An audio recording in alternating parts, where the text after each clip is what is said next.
the scenario I think we all had in our minds was that something would come out of the Far East in terms of a new strain. So when in May it kind of appeared in Central America and Mexico, that was a surprise to us. And it was a completely new virus, so human beings hadn't seen it. And I think there was some concern about what this was going to be like in terms of severity and how it was going to affect the population. And it's simple, boring stuff, but the hand washing is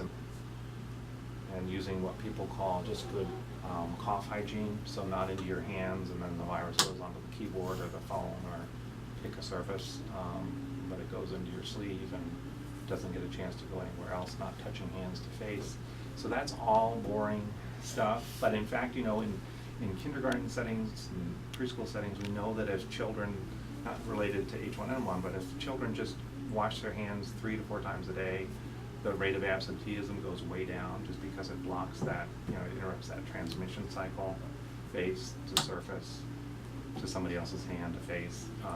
where the virus seemed to be a broken record. But it just goes back to, what can I do for myself to prevent it, and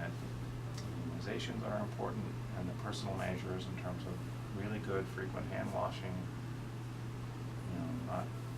coughing, sneezing on people is really important. Our real hope is to make sure that the people who are at higher risk for this illness, which are people with kind of chronic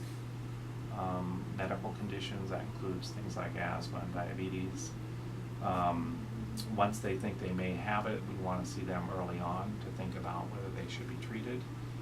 In general, most people don't even need to see a physician or a nurse practitioner or a PA.